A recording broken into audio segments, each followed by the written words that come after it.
नमस्कार दोस्तों। एक अनसुनी कहानी। लता आज भी उस दर्दनाक हादसे को सोचकर रोने लगती है। उसे लगता है कि सारा मंजर उसके सामने किसी फिल्म की भांति चल रहा है। अभी मुश्किल से साल भर भी न हुआ जब उसके हाथों में राजन के नाम की मेहंदी सजी थी और उसकी मांग में राजन द्वारा भरा सिंदूर चमक रहा था। अब उसकी सुनी मांग हर किसी को रोने को मजबूर कर देती है। लता की उम्र अभी 24 साल है और वह बेहद खूबसूरत पढ़ी लिखी है। उसकी शादी 6 महीने पहले शहर के एक बड़े व्यापारी के इकलौते पुत्र राजन से हुई। राजन सुंदर और सुशील लड़का था जो लता को बहुत प्यार करता था। उनके प्यार को शायद किसी की नज़र लग गई और राजन की सड़क दुर्घटना में मृत्यु हो गई। उसकी मौत के बाद उसके घर वालों ने लता को बेसहारा करके उसके मायके भेज दिया। तब से लता यहीं रहती है। उसके पिता शहर से बाहर रहते हैं। वह उनकी अकेली बेटी है। प्रकृति न जाने क्यों ऐसी तकलीफ देती है जिसमें मनुष्य न जी सकता न मर सकता। लता के दुखों के पहाड़ ने उसकी जिंदगी की सारी खुशियां को दबा दिया था। उसकी यौवन से सजी बगिया आज वीरान हुई थी। जिस उम्र में उसकी सहेलियों ने अपने परिवार को बढ़ाने और पति के साथ अलग अलग जगहों पर घूमने के प्लान बना रही, उस उम्र में वह अकेली सी सकती है। लता के घर के बगल में महेश का घर है। उनके घर में कई लोग किराए पे रहते हैं। उनमें ही एक है सुशील, जो पेशे से एक अखबार में काम करते हैं। उनकी उम्र 28 साल होगी। वे लंबे कद, सुंदर चेहरे व बढ़िया कद काठी के मालिक हैं। वे लता को उसकी शादी के पहले से काफी पसंद करते हैं, लेकिन कहने से डरते हैं। आज वे बालकनी में खड़े थे कि लता छत पर कपड़े डालने आई। उन्होंने उसको देखा।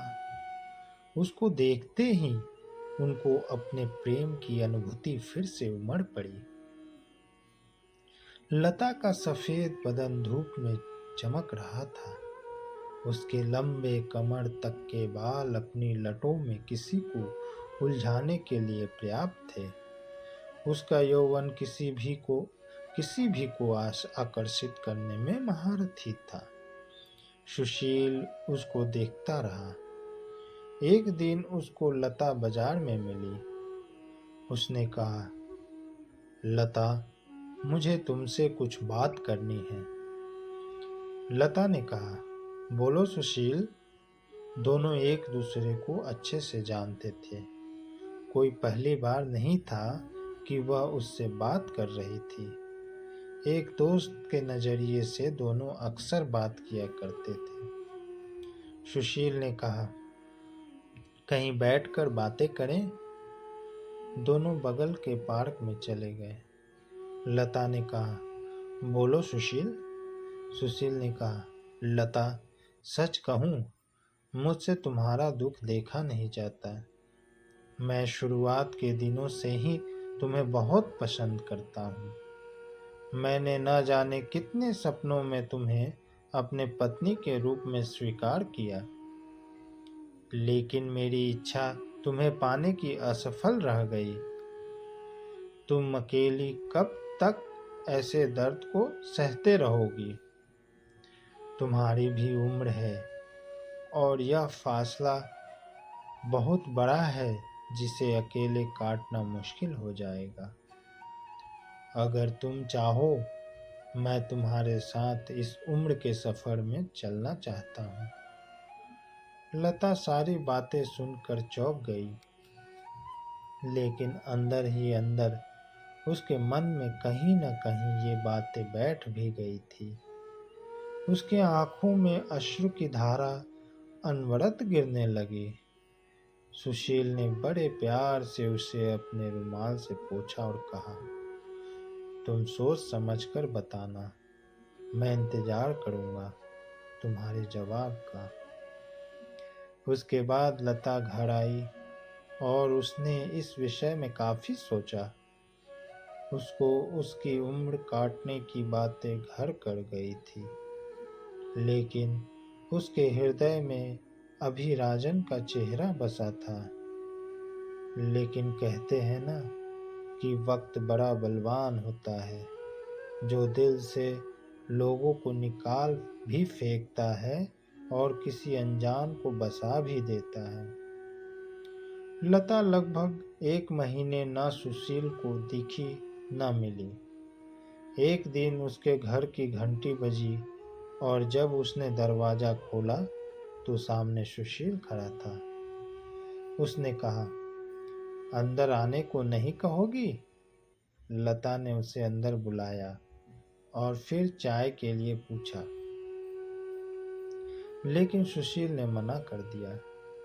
सुशील ने उसको बैठाया और उससे फिर अपनी सवाल का जवाब मांगा।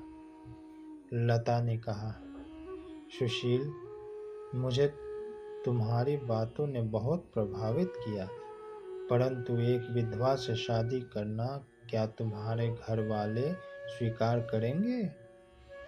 सुशील ने कहा, माने या ना माने, मैं तुमसे ही करूंगा। लता को न जाने क्यों उस पर विश्वास करने को दिल कर रहा था, लेकिन वह यह भी जानती थी इस समाज में आज भी बहुत सी कुरीतियों और रूढ़िवादी सोचों पर का कब्जा है, जो उसके मिलन में बाधा पैदा करेंगी। लेकिन फिर भी उसने सबसे लड़ने का फैसला कर अपनी जिंदगी में आगे बढ़ने को सोच लिया और सुशील के प्रस्ताव को मान लिया। धीरे धीरे दोनों का साथ घूमना मिलना, घर आना जाना भी शुरू हो गया। लता के घर में सिर्फ उसके पिताजी थे, जो अक्सर शहर से बाहर रहते थे। उनको लता ने सब बता दिया और वे भी बहुत खुश थे कि उनकी बेटी जिंदगी में आगे बढ़ना चाहती है। एक पिता के लिए इससे खूबसूरत खबर क्या हो सकती है। एक दिन लता सुशील के घर गई। दरवाजा खुला था, वह सीधे अंदर गई। तभी किसी ने उसकी कमर को पकड़कर अपनी बाहों में खींच लिया। उसने पलट कर देखा तो वह सुशील था। उसने कहा, क्या कर रहे हो सुशील? छोड़ो मुझे। सुशील ने उसके कंधे पर चूमते हुए कहा, अपनी जान को प्यार कर रहा हूं, क्या कोई गुनाह कर रहा? लता ने कहा, तुम्हारी ही हूं, कुछ दिन रुक जाओ, फिर शादी के बाद करना प्यार, अभी छोड़ो। लेकिन सुशील उसे बेतहाशा कंधे गले सब जगह चूमता रहा और अपनी बाहों में समेट रखा था। फिर लता ने भी छुड़ाने के असफल प्रयास करना छोड़ उसकी बाजुओं में खुद को समेट लिया। सुशील की सशक्त बाजुओं में वह खुद समर्पित होकर यौवन के प्रवाह के अधीन हो गई और दोनों काम के यज्ञ में आहुति बन गए। दोनों का रिश्ता अब जिस्मानी हो चुका था। लता ने अपनी सीमा लांघ कर प्रेम में खुद को अशक्त कर लिया। सुशील ने भी उसके यौवन पर अपनी छाप छोड़ दी। कुछ दिनों बाद सुशील अपने घर गया। लता ने 2 दिनों तक उसका फ़ोन बराबर मिलाया, लेकिन कोई जवाब नहीं मिल रहा था। न जाने क्यों उसके मन में बुरे बुरे ही ख्याल आते रहे।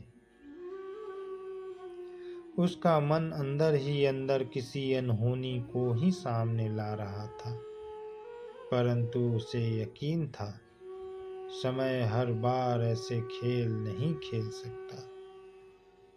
3 दिनों बाद एक अलग नंबर से उसके फोन पर घंटी बजी।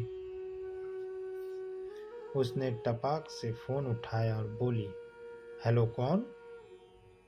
उसे जरा भी देर नहीं लगी कि दूसरी तरफ सुशील था। लता ने धराधर प्रश्नों की बौछार कर सुनील को बोलने के मौके का रास्ता अवरुद्ध कर दिया। सुशील बोला, लता, तुम सच में मुझसे प्यार करती हो? लता ने कहा, पागल हो? अगर नहीं करती तो सारी सीमाएं तोड़कर खुद को तुम में समर्पित न करती। सुशील ने कहा, लता, घर वाले मेरी कहीं और शादी करना चाहते हैं। वे तुम्हारे और मेरे रिश्ते के विरुद्ध हैं। हम दोनों चलो भागकर शादी कर ले। लता स्तब्ध मौन थी। वह न हाँ बोल रही थी और न ही मना कर रही। उसको जिस बात का डर था आखिर वही हो रहा था। उसे पता था कि यह समाज एक विधवा को अभी भी अछूत और कलंकित समझता है।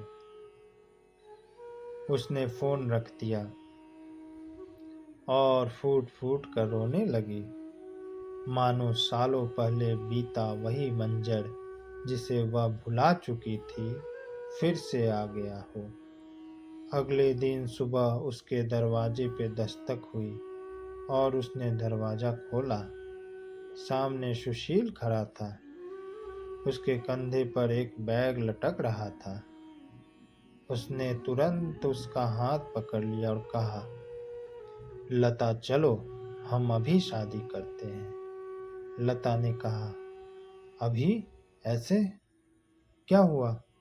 सुशील ने कहा, अगर तुम्हें मुझसे प्रेम है तो सवाल न करो और चुपचाप मेरे साथ चलो। लता ने उसके साथ जाना उचित समझा। दोनों सीधे कोर्ट गए और वहां कोर्ट मैरिज कर ली। आज से लता फिर सुहागन हो गई। उसके चेहरे पे अलग सुंदरता आ गई, मानो चांद को ढके हुए बादलों का एक हिस्सा अलग हो गया। समाज की कुरीतियों और रूढ़िवादी सोच को मात देकर दो प्रेमियों ने अपनी प्रेम कहानी को मुकम्मल कर दिया। सुशील ने लता को नई जिंदगी दी, उसे अपना नाम दिया और जीवन भर चलने के वादे को पूरा किया। इसी के साथ ये कहानी समाप्त होती है। दोस्तों, अगर मेरे कहानी अच्छी लगी तो चैनल को सब्सक्राइब करें। धन्यवाद।